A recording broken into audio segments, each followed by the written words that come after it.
ഇനി നമ്മൾ നോക്കുന്നത് ജ്യോതിബ ഫൂലെയെക്കുറിച്ചാണ്. ഇന്ത്യയിലെ നവോത്ഥാന പ്രവർത്തനങ്ങളിലെ വളരെ പ്രധാനപ്പെട്ട, വളരെ ഏറ്റവും സുപ്രധാനമായ ഒരു വ്യക്തിയായിരുന്നു ജ്യോതിബ ഫൂലെ.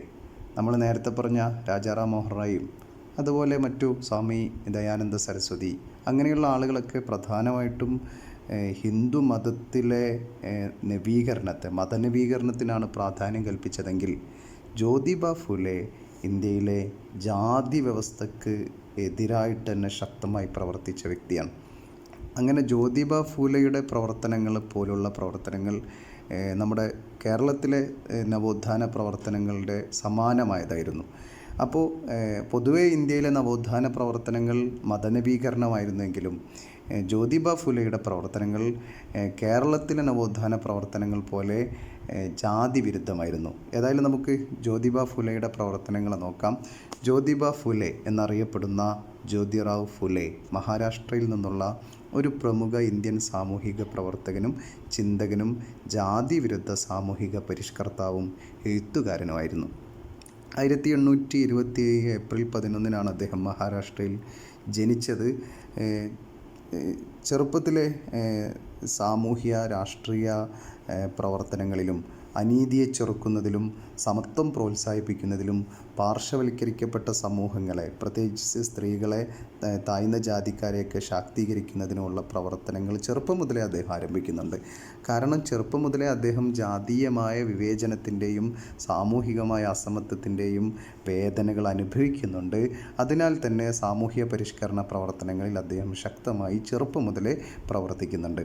സ്വാതന്ത്ര്യം, സമത്വം, സോഷ്യലിസം എന്നീ ആശയങ്ങളിൽ വേരൂന്നിയതായിരുന്നു ഫൂലെയുടെ തത്വങ്ങൾ. വ്യക്തി സ്വാതന്ത്ര്യത്തിനും സമത്വത്തിനും വേണ്ടി വാദിച്ച വലിയ ചിന്തകനായ തോമസ് പെയിൻ്റെ ദ റൈസസ് ഓഫ് മാൻ എന്ന കൃതിയാണ് ഫൂലെയുടെ ഈ ആശയങ്ങളെ ആഴത്തിൽ സ്വാധീനിക്കുന്നത്. അപ്പോൾ തോമസ് പെയിൻ്റെ ദ റൈസസ് ഓഫ് മാൻ എന്ന പുസ്തകം ഒരൊറ്റ ഇരിപ്പിന് അദ്ദേഹം വായിച്ചു തീർത്തു എന്നാണ് ചരിത്രത്തിൽ രേഖപ്പെട്ട് കിടക്കുന്നത്. അപ്പോൾ റൈറ്റ്സ് ഓഫ് മാൻ എന്ന തോമസ് പെയിൻ്റെ പുസ്തകം വായിച്ചതിൻ്റെ അടിസ്ഥാനത്തിലാണ് അദ്ദേഹത്തിന് ഈ സ്വാതന്ത്ര്യം, സമത്വം, സോഷ്യലിസം എന്നൊക്കെയുള്ള ആശയങ്ങൾ വലിയ രീതിയിൽ ലഭിക്കുന്നത്. മാത്രമല്ല ആ പുസ്തകം വായിച്ചതിൻ്റെ അടിസ്ഥാനത്തിലാണ് അദ്ദേഹം 1873 തൻ്റെ അനുയായികളോടൊപ്പം സത്യശോധക് സമാജ് സ്ഥാപിച്ചത്. സത്യം അന്വേഷിക്കുന്നവർ എന്നാണ് സത്യശോധക് സമാജ് എന്നതുകൊണ്ട് ഫൂലെ മുന്നോട്ട് വെച്ചത്. മഹാരാഷ്ട്രയിലെ താഴ്ന്ന ജാതിക്കാർക്ക് തുല്യമായ സാമൂഹികവും സാമ്പത്തികവുമായ നേട്ടങ്ങൾ കൈവരിക്കാനാണ് ഈ സംഘടനയിലൂടെ അദ്ദേഹം ലക്ഷ്യമിട്ടത്. സത്യശോധക് സമാജിലൂടെ ജാതി അടിസ്ഥാനത്തിലുള്ള വിവേചനത്തെ വെല്ലുവിളിക്കുന്നതിനും പാർശ്വവൽക്കരിക്കപ്പെട്ട വിഭാഗങ്ങൾക്കിടയിൽ വിദ്യാഭ്യാസം പ്രോത്സാഹിപ്പിക്കുന്നതിനും സാമൂഹ്യനീതിക്കും സമത്വത്തിനും വേണ്ടി വാദിക്കുന്നതിനും ഫൂലെ അക്ഷീണം പ്രവർത്തിച്ചു. സ്ത്രീകളുടെ വിദ്യാഭ്യാസത്തിനായുള്ള ഫൂലെയുടെ പ്രവർത്തനങ്ങൾ ശ്രദ്ധേയമായിരുന്നു. 1848 അദ്ദേഹം തൻ്റെ ഭാര്യ സാവിത്രിബായി ഫൂലെയെ വായിക്കാനും എഴുതാനും പഠിപ്പിച്ചുകൊണ്ട് പരമ്പരാഗത ആചാരങ്ങൾ ലംഘിച്ച് സ്ത്രീകൾക്ക് വിദ്യാഭ്യാസത്തിന് വഴിയൊരുക്കി. അങ്ങനെ അദ്ദേഹവും അദ്ദേഹത്തിൻ്റെ ഭാര്യയും ചേർന്നുകൊണ്ട് പെൺകുട്ടികൾക്കായിട്ട് നാട്ടിൽ വിദ്യാഭ്യാസ സ്ഥാപനങ്ങൾ, സ്കൂളുകൾ തുറന്നു. അവിടെ ഇരുവരും അധ്യാപകരായിട്ടും സേവനമനുഷ്ഠിച്ചു. സാമ്പത്തിക ഞെരുക്കങ്ങളും സാമൂഹിക ബുദ്ധിമുട്ടുകളും നിരവധി ഉണ്ടായിരുന്നെങ്കിലും വിദ്യാഭ്യാസ പ്രവർത്തനങ്ങൾ സ്ഥാപിച്ചുകൊണ്ട് അവരുടെ പ്രവർത്തനങ്ങൾ തുടർന്നുകൊണ്ടേയിരുന്നു. ഫൂലെയുടെ പ്രവർത്തനങ്ങൾ വിദ്യാഭ്യാസ പരിഷ്കരണത്തിലും ഭാവി സംരംഭങ്ങൾക്കും വലിയ അടിത്തറയായി മാറുകയും ചെയ്തു.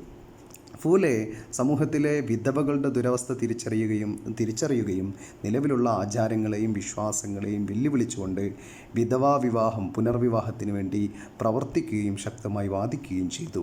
ലിംഗസമത്വത്തെയും സാമൂഹ്യനീതിയെയും കുറിച്ചുള്ള അദ്ദേഹത്തിൻ്റെ പുരോഗമനപരമായ വീക്ഷണങ്ങൾ അദ്ദേഹത്തിന് മഹാത്മാ എന്ന പദവിയും നേടിക്കൊടുത്തു. സാഹിത്യത്തിലും അദ്ദേഹം നിരവധിയായ കൃതികൾ എഴുതുകയുണ്ടായി.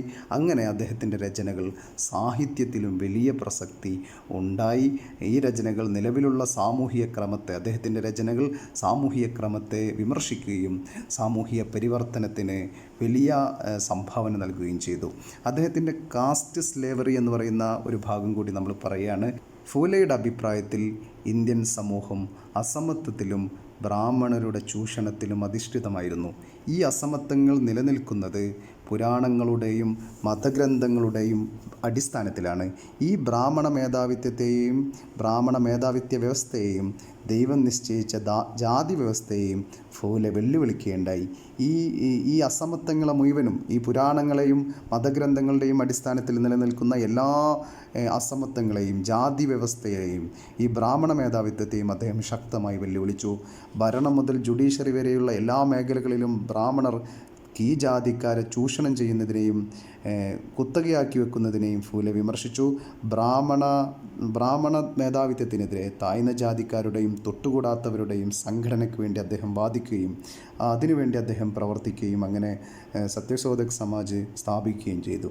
ഫൂലെയുടെ ആശയങ്ങളിൽ നിന്ന് പ്രചോദനം ഉൾക്കൊണ്ടുകൊണ്ടാണ് ഇന്ത്യയിലെ എക്കാലത്തെയും വലിയ ഒരു ദളിത് ചിന്തകനായിരുന്ന ഡോക്ടർ അംബേദ്കർ എന്ന് പറയുന്ന വലിയ മഹാനായ ഡോക്ടർ ബി ആർ അംബേദ്കർ തന്നെ ഉയർന്നു വരുന്നത് ഫൂലെയുടെ ആശയങ്ങളിൽ നിന്ന് പ്രചോദനം ഉൾക്കൊണ്ടുകൊണ്ടാണ്. ഫൂലെയെ ഗുരുവായിട്ടാണ് അംബേദ്കർ പോലും കാണുന്നത്. അപ്പോൾ ജാതി അടിസ്ഥാനത്തിലുള്ള അടിച്ചമർത്തലിനെതിരായ പോരാട്ടത്തിൽ ഫൂലെയുടെ അഗാധമായ സ്വാധീനം ഇന്ത്യയിലെ നവോത്ഥാനത്തിലെ മികച്ചൊരു ഏടായി നമുക്ക് കാണാവുന്നതാണ്. ഉപസംഹാരമായിട്ട് പറയുകയാണെങ്കിൽ അടിച്ചമർത്തപ്പെട്ട ജനവിഭാഗങ്ങൾക്ക് വേണ്ടിയുള്ള ഫൂലെയുടെ പ്രവർത്തനങ്ങൾ ഇന്ത്യയുടെ നവോത്ഥാന ചരിത്രത്തിലെ ഒരു മികച്ച ഏടാണ്.